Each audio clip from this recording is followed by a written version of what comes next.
Oi pessoal, sou o professor Eduardo e hoje nós vamos começar o quê?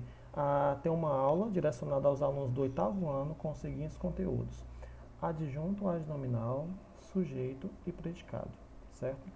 Então vamos lá. Primeiramente, o aluno tem que ter noção de que nós já estamos lidando com sintaxe, né? É a parte de sintática da língua portuguesa. Mas é necessário que vocês também saibam a parte morfológica também da língua portuguesa, certo? Então vamos começar. Quando eu falo sobre adjunto adnominal, eu quero dizer o quê?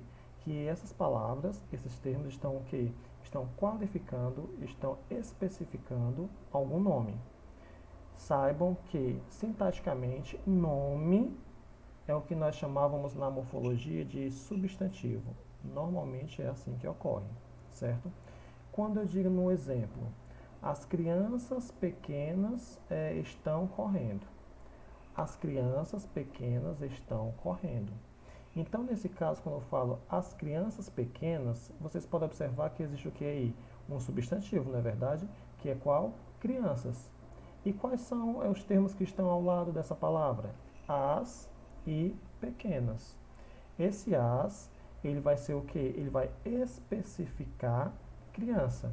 Vocês sabem que as é um artigo definido. Então, ele está fazendo o que nessa circunstância? Ele está especificando crianças. E pequenas é o que? É um adjetivo. E ele vai estar fazendo o que? Vai estar qualificando essas crianças. Logo, o as e pequenas, sintaticamente, nós iremos classificá-los como adjunto adnominal. São aquelas palavras que têm como função especificar, qualificar um nome. Isso é um adjunto adnominal. Fiquem atentos a esse termo, estudem, façam os exercícios de forma realmente correta, né? Porque eu lanço os gabaritos, não vale a pena você ficar só copiando gabarito e enviando.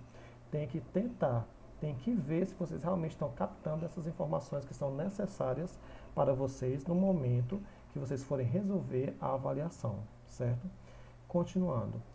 O sujeito já não é novidade para vocês, né? Vocês já viram muito isso no final do sétimo ano, não é? Que são classificados como sujeito simples, sujeito composto, sujeito desinencial, sujeito indeterminado e oração sem sujeito.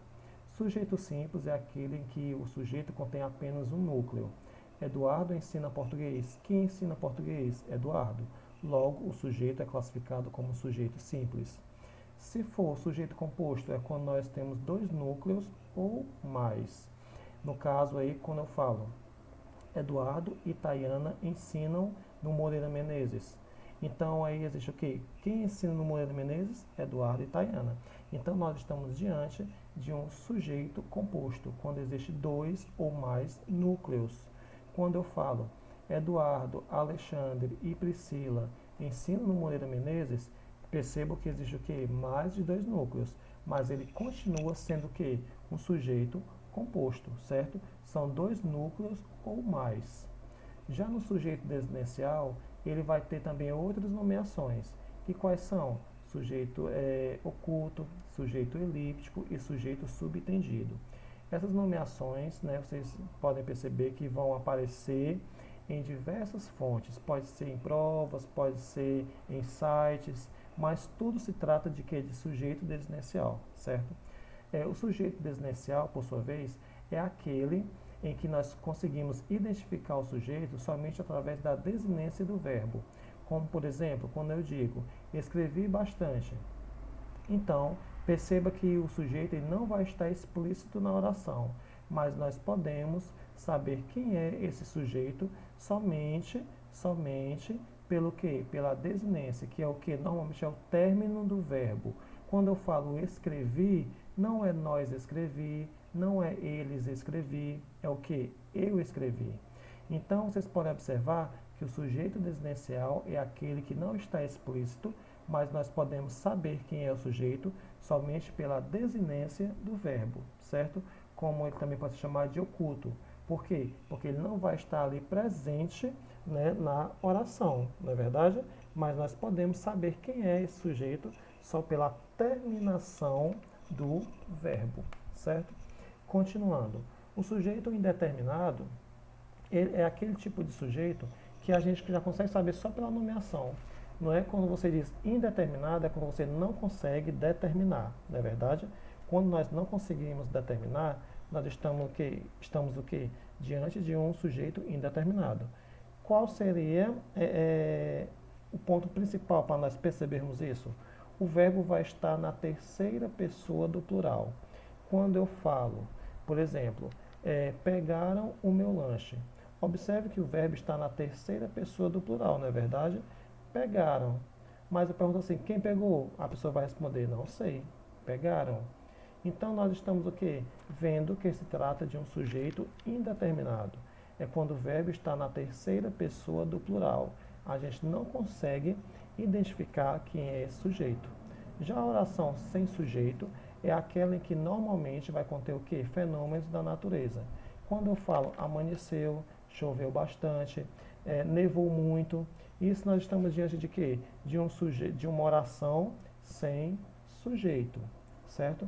Então, resumindo, a gente viu adjunto adnominal, é aquele que vai determinar o nome, certo? Vimos o que? Os tipos de sujeito, que seriam os sujeitos simples, sujeito composto, sujeito desinencial, sujeito indeterminado e oração sem sujeito. E agora nós vamos falar sobre o que? Sobre o predicado. O predicado, fiquem atentos porque vocês precisam primeiro saber o que é sujeito e classificar esse sujeito dentro da oração, para em seguida vocês começarem a classificar o tipo de predicado. Inicialmente nós vamos ver o que? O sujeito, aliás, o predicado verbal e predicado nominal. O predicado verbal é aquele que vai conter a presença do verbo significativo ou verbo de ação. Quando eu digo assim, Luana escreveu muito, ou escreveu a carta, ou enviou a carta. Isso nós estamos falando que estamos lidando com o verbo de ação, porque ela fez a ação de escrever, ela fez a ação de enviar. Então, quando nós vemos o que? Verbo significativo, verbo de ação, nós iremos classificar o predicado como predicado verbal. Se nós percebermos que existe verbo de ligação naquele predicado, nós estamos vendo o que? O predicado nominal. E quais são esses verbos de ligação? Eu já expliquei para vocês, já citei em outros vídeos, porém vou explicar e vou citar de novo.